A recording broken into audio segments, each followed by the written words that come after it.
Alright, so if you're celebrating St. Paddy's Day with corned beef, first off, you're probably not actually Irish, you're probably like me and you scored a 7. I've got a half cup of kosher salt here that I'm combining with 8 cups of distilled water in a large non-reactive container like this stainless steel pot. Now what gives corned beef its signature pinkness is Prague powder number 1, or pink curing salt, 1 teaspoon of which I'm going to add to our brine. Now next up, you could just add a quarter cup of pickling spices, but I like to add my own. Just a tablespoon each of black peppercorns, juniper berries, a quarter cup of brown sugar. This is a good opportunity to use up any dried up brown sugar. I'm also going to add a half dozen optional cardamom pods, and if you want to make things ever so spicy, you can add a couple crushed dried chilies. These are chilies de arbol. I wanted to try doing something decidedly non-traditional and do a semi-submerged braise. So I've got a large onion here that I'm going to peel and cut into quarters, preserving the onion's root. We're going to lay these down as a sort of platform for the beef, along with a quarter cup of pickling spices, or about a tablespoon of each element like we did before. We're also going to add 3 cloves of crushed garlic, our beef of course, gently nestled right on top of the onions, fat cap side down, and then we want to add enough cooking liquid so it almost covers the beef. I'm starting with beef stock, and optionally a bottle of everybody's favorite Irish stout beer, leaving only the top of the beef exposed so that it can brown in our 300-degree Fahrenheit oven as it braises for 4 to 6 hours. As you can see, we've got some lovely browning on the beef, but we're going to flip it over so that our fat cap can get the same.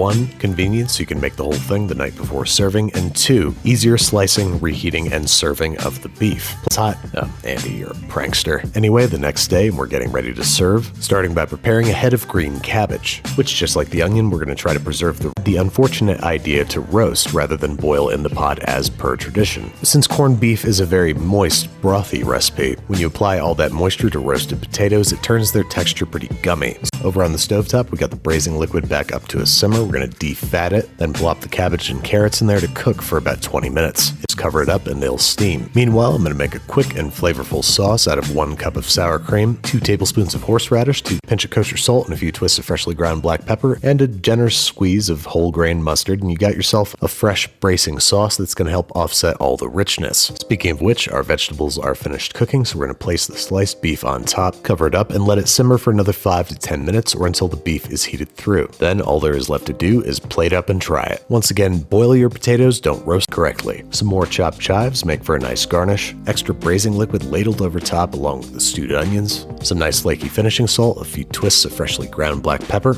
and there you have it, house cured and braised corned beef and cabbage. Serve that up with some of our sour cream horseradish sauce, and if you're me, get ready to have one of the top 3 corned beefs you've ever had. And even with my unfortunately gummy potatoes, this guy ended up a member of the Very Clean Plate Club. Thanks again to Neutrogena Hydro Boost for sponsoring this video.